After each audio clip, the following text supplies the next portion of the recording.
When protocol has been being established, I just kind of wanted to come up and share some thoughts with you about the economic development program and kind of encapsulate what exactly he explained.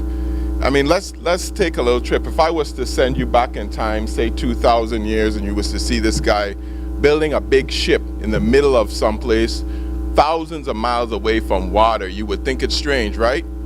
But then if you notice that his beard was long and gray, things would start to move in your mind. And then if he told you his name was Noah, right? Then you wouldn't think he was so crazy, right? And you might start to think about maybe this guy's got a plan. When you think about our economic development initiatives in the Virgin Islands, it's kind of like Noah, because some of the things that we do are so misunderstood.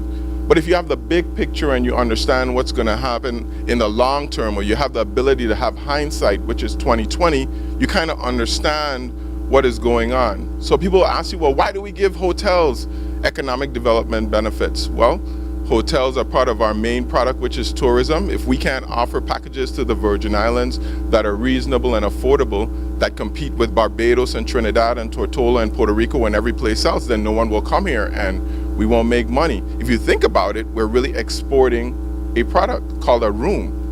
When Frenchman's Reef was closed for 6 months, you could see the sharp decline in our gross receipts taxes. Why? 300 rooms times 30 days is 900 room nights, 9,000 room nights. Now think about that. 9,000 room nights in a month. 9,000 times $200 a piece, that's what? $1.8 million in just direct revenue. That's 9,000 room nights that people didn't catch taxis, they didn't go to eat dinners in restaurants, they didn't take any tours, and that's what economic development is. That is the impact of a tourism product. Right now we're in competition, and I think as Virgin Islanders sometimes we don't recognize that. We compete every day for every dollar in the Virgin Islands, and that's how we got to look at it. So when we compete, we look at how we're going to build our team to compete and the kind of benefits we offer to compete. So when we look at competing, we have to look at a lot of different things, and we have to begin with the end in mind, what it is we're trying to build. We're trying to build a Virgin Islands that not only has jobs, but has a way of life and a cost of living that's affordable, that has schools and parks that people enjoy, that has roads that are accessible, that has places where people can enjoy a fun life and really understand what it is to be America's paradise.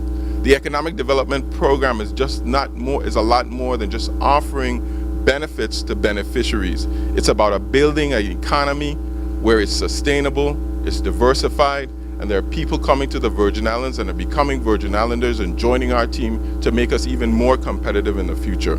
That's what we work on every day, and that's what all of these tools are put together to make. So when you see us step out of the Virgin Islands or come to a conference to sell the Virgin Islands, we're selling you as a tourism product, as a people, as a workforce, and as a way of life. Thank you, and thank you for coming out to this summit. We are a software development company, and we specialize in software for television news production. So it's actually fairly difficult to explain in a soundbite, but if you are watching SportsCenter on ESPN, you can be confident that there's a journalist or a group of journalists that have spent a lot of time working on our software trying to get that show on the air, trying to make sure that SportsCenter goes out exactly 60 minutes as it's supposed to, or if the game ran over, 42 minutes. Or if the presenters are starting to ad-lib and take extra time, then they can get it down even shorter. So it's a content management system for managing all the assets related to television news production. That has to do with creating the stories, doing the research on the news wires, driving all the machines that put the show on the air, feeding the teleprompter, and just about everything to be the nerve center for television production. We do all the development here in Christiansted. We have a team of developers, and we have a strategic partner, unrelated entity that does all the sales, marketing, and support around the world. So we're able to focus just on the value creation right here. We got our certificate, I guess, as I mentioned, probably around 2000. And I started thinking about that term EDC certificate. on my way here, and it was, I'm not sure it's the right word. I looked it up. I looked up in Black's Law Dictionary, and it says a certificate is a written assurance or official representation that some act has or has not been done, or some event occurred, or some legal formality has been complied with. And I was thinking the certificate really is not a certification of something that has happened, but is the beginning of a relationship. And so it's really not a certificate, it's really a contract. We call it a certificate, and it says at the top of page 1, I have ours here, it says Economic Development Certificate. When you read it, it's pretty clear it's a contract. It's signed by both parties. And I think the best contract is one you really never read. And I haven't read ours in a long time. But I said I'd pull it out and take a look at it and review some of the contract terms. So it's actually very straightforward. Number 1, the beneficiary shall invest a certain amount of money into the business. Number 2, the beneficiary shall employ a certain number of employees. Number 3, comply with local and federal laws. Number 4, some special conditions. And number 5, excluded services. So all that is in 3 pages. We're talking about a 10 to 30 year relationship, and it's in 3 pages. I think that really speaks volumes as to the trust between the U.S. Virgin Islands and the beneficiaries. I think my contract with Terminex to spray for bugs is longer than 3 pages. Then we get page 4, it's just signatures. And then page 5, Appendix A. Now this is the part we can all recite from memory and that Mr. Clouden went over this morning, and it's the various exemptions that we have from taxes. Income tax is 90%. Gross receipt tax is 100%. Excise tax is 100%. And then the start date and termination date. So I'm up to 5 pages now. 3 pages of contract, some signatures, and all the good stuff. Now we get to page 6, is the holding exemption, and then page 7, real property taxes, 100% exemption. And then I have a page 8 that says custom duties NA. So now that's 8 pages, that's the full document. 3 pages of contract language, a lot of trust, some signatures, and a list of all the benefits that takes just as many pages as the contract. So I started thinking, what's really not in this contract that has to do with that trust relationship? So if we remember, there are only 8 pages, but let's imagine there's a page 9.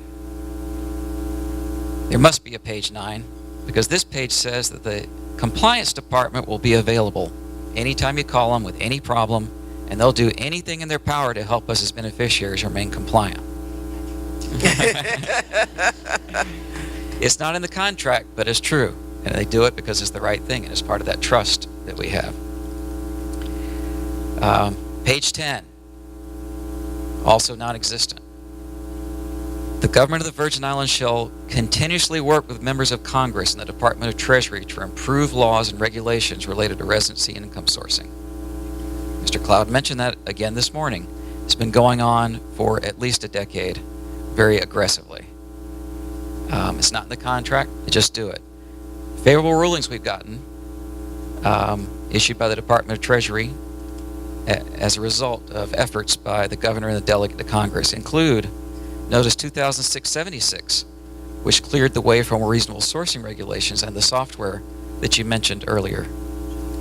Notice 2007-19, which was the beginning of the reestablishment of our statute of limitations for the filing of income tax returns.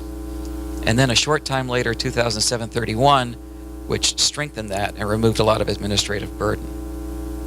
And more than once, we've had legislation advance to try to improve residency and sourcing. It has not ever made it all the way through both chambers, but efforts continue. It's not in the contract. Page 11. Should a USVI taxpayer be involved in controversy with the United States over proper application of residency or sourcing income, the U.S. Virgin Islands government shall petition the court to intervene and shall advocate on behalf of the taxpayer. Case in point, June 18th, 2010, Arthur Appleton versus Commissioner, Internal Revenue Service. And many of you know Art Appleton, App, we called him. Yes. Lived in St. Croix for a long time, an ADC company. So this is 2010. Motion of the government of the Virgin Islands to intervene in memorandum in support of intervention. This says briefly, the government of the USVI moves to intervene under Tax Court Rule 1B. The petitioner, Arthur Appleton, has no objection to the limited intervention proposed here, and the Internal Revenue Service has indicated it opposes this motion. So now the government of the Virgin Islands is going to fight against the Internal Revenue Service on behalf of an individual investor in the U.S. Virgin Islands, 3 years after the statute of limitations issue had really been put to bed for future investment. It says the VI government has a vital interest in proper resolution of one key aspect of this dispute. The IRS position that the usual 3-year statute of limitations for assessing tax does not apply to income tax returns filed with the VI government's BIR. The VI government seeks to intervene because the IRS position on this issue threatens the VI government's taxing authority. So, 3 years after it had already been resolved, and the VI is still fighting. So back to the contract again. I'm up to page 12 now, out of my 8-page contract. And this is, I think, tying in with the topic of our panel that we're starting on here, representing added value to the territory. And I think we, as investors in this program, look and say, we all have special skills that allowed us to succeed in business, and we're applying those skills to our businesses. How can we take those same skills and add value to the territory by applying them in other ways and improving the quality of life for everyone here as well as future generations? Now, I know people are doing that now, but there's always room for us to improve. Some ideas would be continuing education, investing in another local business. As you mentioned, Jennifer, I'm also involved in the RT Park. This was an opportunity that came to me, and I saw it as a way to further invest in the local community. So I took an investment in a company that was already established in the RT Park. We can also join in boards, which can benefit from our expertise. Get involved in politics, which I've done a little bit lately. Volunteer. Really write our own page 12. So, sorry, Jennifer, I think I've, veered away a little bit from the core of your question after I answered it, but I thought I would share some of those related to added value, and I'll stop and let someone else have a chance. Well, I really want to thank EDA for the chance to come and talk at this compliance summit here today, particularly with the beneficiaries and the staff of the EDA and others that are interested, I think, in a program that is tremendously important to our community and also to the companies of which we've attracted over a period of time. We're talking about 76 beneficiaries territory-wide that are the lifeblood of our community in so many respects, with respect to its importance, with respect to the growth potential of what we're trying to achieve. And more than anything, I wanted this opportunity that Jennifer and Percy and the staff have given me to at least outline how I see the Economic Development Commission, the Economic Development Authority, and the participants within the program with respect to the day-to-day activities, the ability for compliance, and what you do throughout our community. Particularly, I think, one of the most difficult of periods of time that we've had within the history of the Virgin Islands, from 2007 to 2013 into 14, on the adjustments that had to be made and the ability to still sustain activity and grow, or at least to maintain where we're going. The ability to provide benefits is the key to any government to survive, whether it be with respect to growth or whether it be with respect to maintenance. It is a right that territories, states, municipalities, semi-autonomous entities have that within their pocket to be able to push towards achieving the objectives that they want with respect to any community. And most importantly, it is the ability to have those benefits that allows us to do the economic diversification that every community looks at doing, whether it be from California to Texas, from Idaho to Maine, or if our competitors are from Trinidad to St. Martin to as far away as China or as close as the British Virgin Islands. The ability to give benefits is something that really becomes key to our ability to sustain ourselves. And there's no doubt that as we're doing it, it becomes very much a balance within our community between tax forgiveness, tax creation, and the ability to tax those within our community. But more than anything, the flexibility that is required allows us to be able to do what we have to do, both as elected officials, as policymakers, and as companies within the community that may fulfill what's required to be beneficiaries. The outcome of all of that, from dealing with the Great Recession, to the financial adjustment, to the adjustments that we're making with respect to our educational objectives, leads to a much broader base in terms of our business community, but also at the same time for those that we're looking to offer employment. If we do it correctly with early childhood education, K through 12, at our university system, we will begin to see exactly where others are seeing, that the opportunities going forward are there in the professional, scientific, and the technical realm. And I think to be able to address all these growth opportunities comes from our focus on the Economic Development Commission and the EDA program. 76 beneficiaries that train, that invest. 76 beneficiaries that support 349 eligible suppliers throughout our community that make investments in terms of local purchases from a low of 15 million to a high of 125 million. Indicates the economy and the social needs that we have that we can further by looking at the linkages.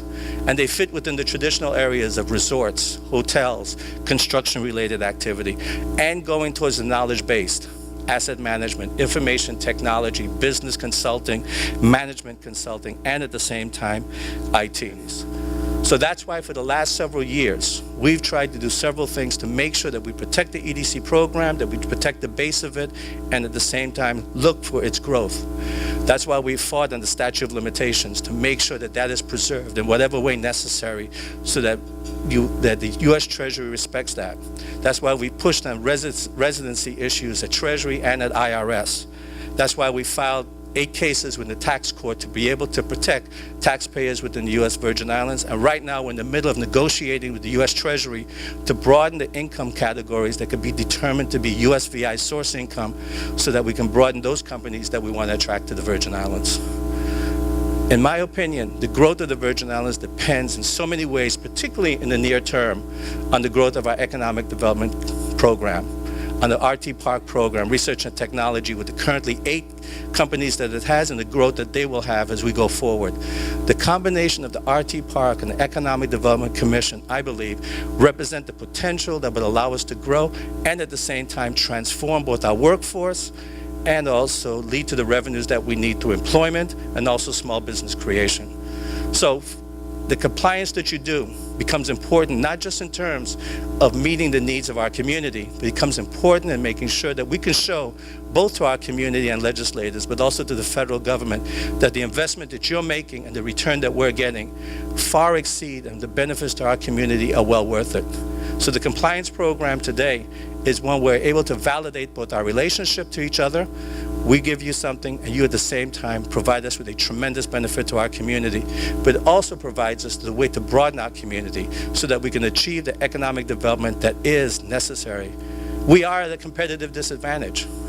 We only have 2 community banks within our territory, we have 2 state banks, and we have an international bank. SBA lending within our community in the last 5 years has not exceeded $2 million. Therefore, we've got to be more creative in how we do business and how we attract business. And that's where the EDC becomes important. When we look for opportunities for creation, we look to the Economic Development Commission, both in terms of opportunities for young people, but also by the preferred bidding that takes place by the opportunities you provide. When we look for programs and innovation and STEM or community activities having to do with our young people, who do we look to? The Economic Development Commission beneficiaries, because you understand the importance of the investment that is required. So our relationship is strong, and it's one that'll grow. And it'll grow because of your commitment to us, but more so by our commitment to you. Thank you very much.